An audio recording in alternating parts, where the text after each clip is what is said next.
আসসালামু আলাইকুম এডুবা চ্যানেলে তোমাদের সকলকে স্বাগতম। আজকে আমরা দেখব সপ্তম শ্রেণীর প্রথম অধ্যায় মূলদ ও অমূলদ সংখ্যা অধ্যায়ের অনুশীলনী ১.১, যেটা পৃষ্ঠা ৮-এ রয়েছে। তাহলে এর ১ নম্বর প্রশ্নটি, মৌলিক গুণনীয়কের সাহায্যে বর্গমূল নির্ণয় করো। এখানে আমাদের মৌলিক গুণনীয়কের সাহায্যে কিভাবে বর্গমূল নির্ণয় করব এটার একটা ধাপ দিয়ে দিয়েছে, যেই ধাপটা তোমরা জানতে পারলে তোমাদের অঙ্কগুলা করতে সুবিধা হবে। তাহলে ধাপ ১ নম্বরে বলা আছে, প্রথমে প্রদত্ত সংখ্যাটিকে মৌলিক গুণনীয়কে বিশ্লেষণ করতে হবে। তার মানে যে সংখ্যাটা আমাদের প্রশ্নে দিয়ে দিবে সেই সংখ্যাটিকে আমরা মৌলিক গুণনীয়কে সাজাবো। মৌলিক গুণনীয়ক বলতে যেগুলো সংখ্যা নিজ সংখ্যা এবং এক ব্যতীত অন্য কোনো সংখ্যা দ্বারা ভাগ যায় না। তারপর ধাপ ২, প্রতি জোড়া একই গুণনীয়ককে একসাথে পাশাপাশি লিখতে হবে। তার মানে আমাদের যদি জোড়া হয়ে যায়, একটা সংখ্যা বারবার আসে, তাহলে ওই জোড়াটাকে আমরা জোড়া বানাবো এবং পাশাপাশি লিখব।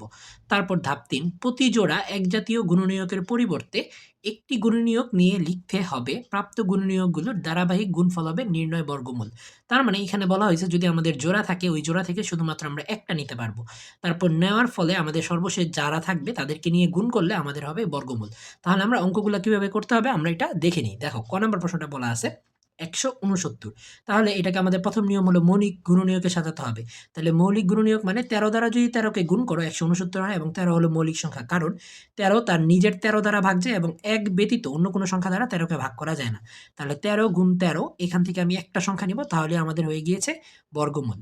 তারপর খ নাম্বার ৫২৯। ৫২৯কে যদি বর্গমূল করতে হয় তাহলে আমাদের ২৩ গুণ ২৩ করলে আমরা জানতে পারি যে বর্গমূল হবে। তাহলে এই একটা জোড়া হয়ে গেছে, দুইটা একই রকম, তাহলে এখান থেকে একটা নিলেই আমাদের ৫২৯-এর বর্গমূল হবে ২৩। তারপর গ নাম্বার ১৫২১। এবার ১৫২১কে আমরা যদি করতে যাই তাহলে ৩ দিয়ে আমরা করলাম, ৩ দিয়ে ৫০৭কে গুণ করলে ১৫২১ পাওয়া যায়। আবার ৫০৭কে ৩ দিয়ে ভাগ দিলে ১৬৯ হয়। আবার ১৬৯কে আমাদের ১৩ দিয়ে ১৩কে গুণ করলে ১৬৯ হয়। তাহলে আমরা যদি এখানে লিখি ৩ পেয়েছি ২টা আর ১৩ পেয়েছি ২টা, তাহলে দেখো পাশাপাশি লেখা হলো। তারপর এই জোড়া থেকে আমরা নিব একটা এবং এই জোড়া থেকে নেব একটা। তাহলে এই যে ৩ এবং ১৩, ১৩ আর ৩ দিয়ে যদি গুণ করি তাহলে আমাদের আসে ৩৯। তার মানে ১৫২১-কে যদি আমরা বর্গমূল করি তাহলে আমাদের উত্তর হবে ৩৯। তারপর ঘ নাম্বার প্রশ্নটা ১১,০২৫। দেখো এটা কিভাবে করব। ১১,০২৫কে আমরা ৩ দিয়ে যদি ভাগ দিই তাহলে ৩,৬৭৫। আবার ৩ দিয়ে যদি ভাগ দিই ১২২৫ আসে। তারপর এটাকে আমরা ৫ দিয়ে ভাগ দিব ২৪৫। আবার ৫ দিয়ে ভাগ দিলে ৪৯ এবং সর্বশেষ ৭ ৭ ৪৯। তাহলে আমরা এখানে ৩ পেয়েছি ২টা, তাহলে এই যে ২টাকে লিখলাম। তারপর ৫ পেয়েছি আমরা ২টা, ২টাকে পাশাপাশি লিখলাম। তারপর ৭ পেয়েছি ২টা, ২টাকে পাশাপাশি লিখছি। তাহলে এই জোড়া থেকে আমরা একটা নিতে পারবো ৩, এই জোড়া থেকে একটা ৫, এই জোড়া থেকে একটা ৭। তাহলে ৩, ৫, ৭ একটা করে নিয়ে আমরা যদি গুণ করি তাহলে আমাদের উত্তর হয় ১০৫। তার মানে ১১,০২৫-এর বর্গমূল হবে ১০৫। তারপর আমাদের ওই পেজেরই ২ নাম্বার অঙ্কটা দেখো। ২ নাম্বার অঙ্কে বলা আছে ভাগের সাহায্যে বর্গমূল নির্ণয় করতে। আমরা ভাগের সাহায্যে বর্গমূল নির্ণয় করা আগের পর্বে দেখানো হয়েছে। তোমরা যদি কেউ দেখে না থাকো আগের পর্বটি দেখে নিতে পারো। তারপর আমাদের এখানে দেখো নিয়মগুলো বলে দেয়া আছে যাতে তোমরা সহজেই কমপ্লিট করতে পারো অঙ্কগুলা। ধাপ ১, সংখ্যাটির ডান পাশে খাড়া দাগ দিয়ে ডান দিক থেকে ২টি অঙ্ক নিয়ে জোড়া বাঁধতে হবে। আমরা অঙ্কতে দেখিয়ে দিব কিভাবে জোড়া বাঁধতে হবে এবং ডান দিক থেকে নিতে হবে, এটা তোমাদের মনে রাখা জরুরি। তারপর ধাপ ২, জোড়াবিহীন বা প্রথম জোড়া সংখ্যাটির নিচে তার পূর্ববর্তী বর্গ সংখ্যা বসিয়ে বিয়োগ করতে হবে। তার মানে যাকে আমরা জোড়া বানাবো, এই প্রথম জোড়া, এই জোড়ার তার পূর্ববর্তী যেটা বর্গ হয় তাই সেই সংখ্যাটিকে নিয়ে আমরা বিয়োগ করতে হবে। তারপর খাড়া দাগের ডান পাশের বর্গ সংখ্যার বর্গমূল বসাতে হবে। তাহলে দেখো আমরা একটা অঙ্কের মাধ্যমে দেখি এই ধাপ ২ কিভাবে করা হয়েছে। ক নাম্বার প্রশ্ন ২২৫। এই ২২৫কে যদি আমরা জোড়া করি তাহলে আমাদের ডান দিক থেকে জোড়া করতে হবে। এই যে বলা আছে ডান দিক থেকে, তাহলে আমাদের ৫ আর ২ মিলে একটা জোড়া হয়ে গিয়েছে এবং সর্বশেষ একটা সংখ্যা থাকে। তাহলে এই ২ এর কাছাকাছি আমাদের বর্গ সংখ্যা নিতে হবে, পূর্ববর্তী বর্গ সংখ্যা। তাহলে বর্গ সংখ্যা হলো ১। একে করলে আমাদের ২ এর হয় ১। তার মানে ১ কে যদি আমরা বর্গ করি, ১ এর স্কয়ার বা ১ এর বর্গ মানে হলো ১। তাহলে ১ করলাম, ২ থেকে ১ বাদ দিলে ১। তারপর দেখো ৩ নাম্বার ধাপ, বিয়োগফলের ডানে পরবর্তী জোড়া সংখ্যাটি বসিয়ে বামে খাড়া দাগ দিতে হবে। তার মানে এই যে দেখো ২ থেকে ১ করার ফলে ১ পেয়েছি। তারপর এই জোড়াটাকে আমরা নিচে নামাবো।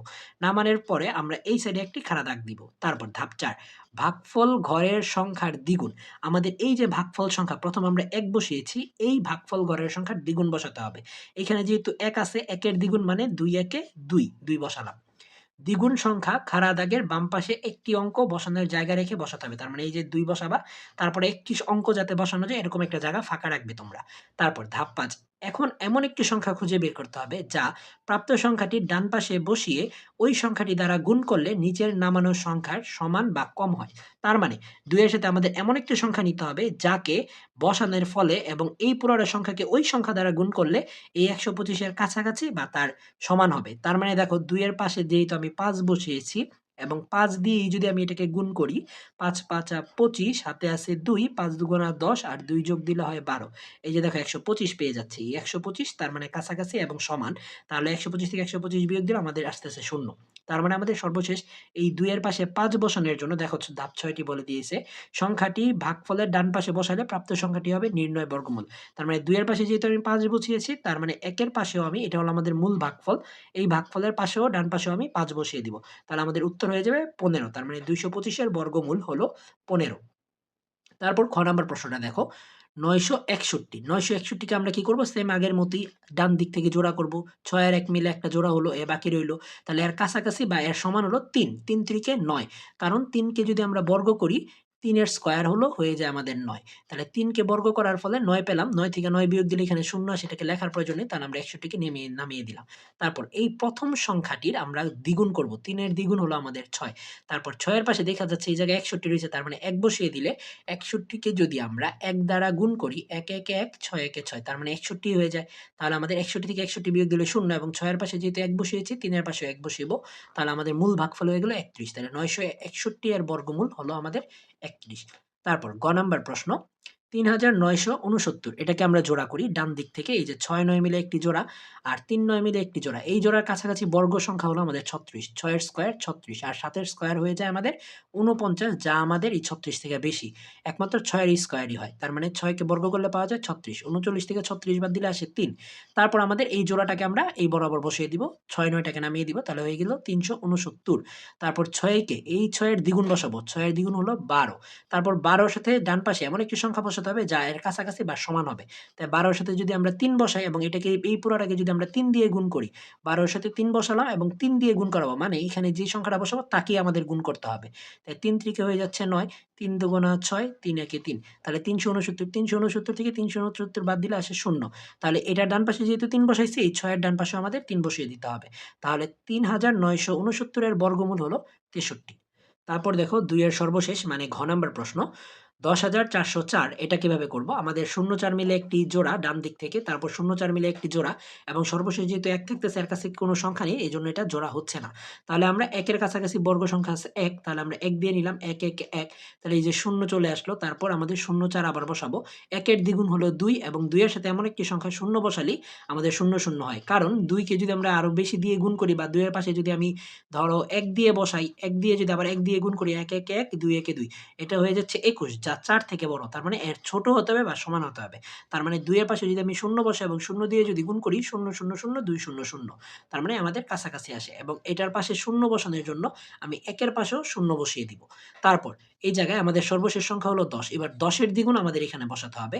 ১০ এর দ্বিগুণ হলো ২০ এবং ৪ থেকে ০ বাদ দিলে ৪ ই আসে এবং পরবর্তী ০৪ মানে ৪০৪ জোড়াটা হয়ে গেল।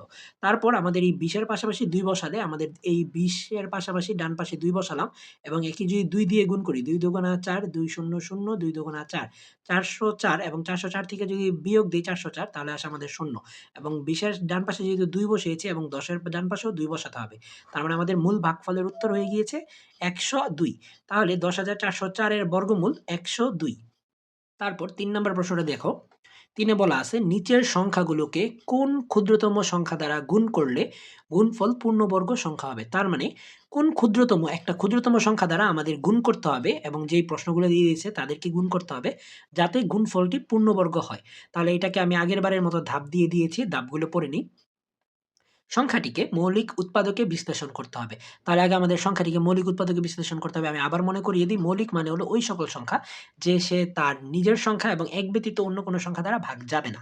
যেমন আমি যদি বলি ৫, ৫ কে আপনারা শুধুমাত্র ৫ কে ৫ দিয়েই ভাগ করা যায়। ৫ একে ৫, তাহলে আসে ০ এবং ১ দিয়ে ৫ কে ভাগ করা যায়। ৫ একে ৫। তার মানে ৫ তার নিজের সংখ্যা এবং এক ব্যতীত অন্য কোনো সংখ্যা দ্বারা ভাগ যাচ্ছে না। তারপর ধাপ ২, প্রতি জোড়া একই উৎপাদককে পাশাপাশি রাখতে হবে। তার মানে আমাদের যদি মৌলিক করার পরে যদি মৌলিক সংখ্যাগুলা ১ এর অধিক মানে জোড়া হয়ে যায়, তাহলে আমাদের ওইখান থেকে জোড়া হিসেবে পাশাপাশি লিখতে হবে। তারপর যে উৎপাদকটি জোড়াবিহীন সেটি দিয়ে গুণ করলে নির্ণয় সংখ্যা পাওয়া যাবে।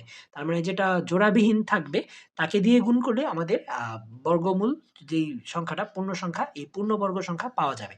তারপর ক নাম্বার প্রশ্নটা বলা আছে ১৪৭। ১৪৭ কে যদি আমরা ৩ দিয়ে ভাগ দিই, কারণ এটা হলো একটা মৌলিক সংখ্যা ৩। তোমরা মৌলিক সংখ্যা জানো যে ২, ৩, ৫, ৭, ১১, ১৩ এতটুকু জানলেই হবে। তাহলে ৩ দিয়ে যদি আমরা দিই, ৩ দিয়ে ১৪৭ কে ভাগ দিলে আসে ৪৯। মানে ৩ এর সাথে ৪৯ কে গুণ করলে ১৪৭ পাওয়া যায় এবং ৭ ৭ ৪৯। তাহলে দেখো ৭ পেয়ে গেছি ২ টা। এই ৭ টাকে পাশাপাশি লিখব এবং ৩ আছে একা, কারণ এর সাথে জোড়া নেই। তাহলে ৭ থেকে ৭ আমাদের যেহেতু এটা জোড়া হয়ে গেছে তাহলে এটা বাতিল। এখানে উৎপাদক ৩ জোড়াবিহীন। দেখো ৩ এর সাথে অন্য কোনো সংখ্যা নেই। মানে ৩ এর আরেকটা ৩ নেই।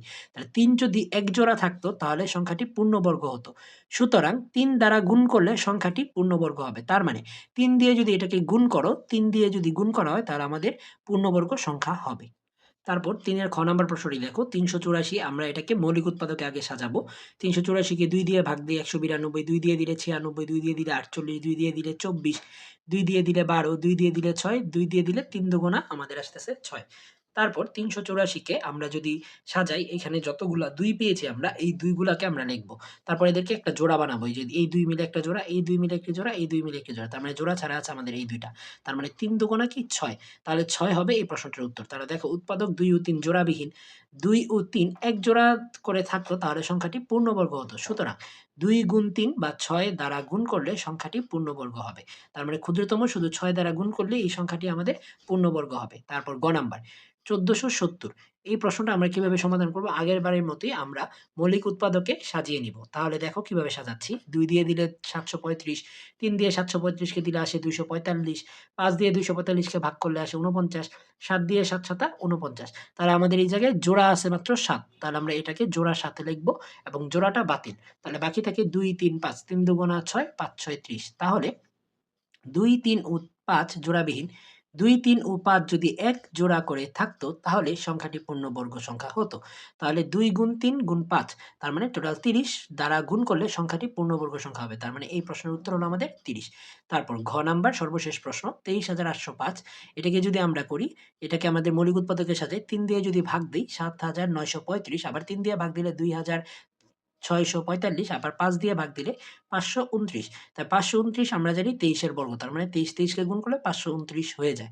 তাহলে আমরা এখানে জোড়া পাইছি মাত্র ৩, তাহলে এই জোড়াটা বাতিল এবং ৭ ২৩ পাইছি একটা জোড়া, এই জোড়াটা বাতিল। তাই জোড়াবিহীন আছে শুধুমাত্র ৫, তাহলে ৫ই হবে এর উত্তর। তাহলে এখানে উৎপাদক ৫ জোড়াবিহীন। ৫ যদি এক জোড়া করে থাকতো তাহলে সংখ্যাটি পূর্ণবর্গ হতো। সুতরাং ৫ দ্বারা গুণ করলে সংখ্যাটি পূর্ণবর্গ হবে। তার মানে উত্তর হলো আমাদের ৫। আমাদের আজকে এতটুকু পর্যন্তই। পরবর্তী পর্ব দেখার আমন্ত্রণ রইল। আল্লাহ হাফেজ।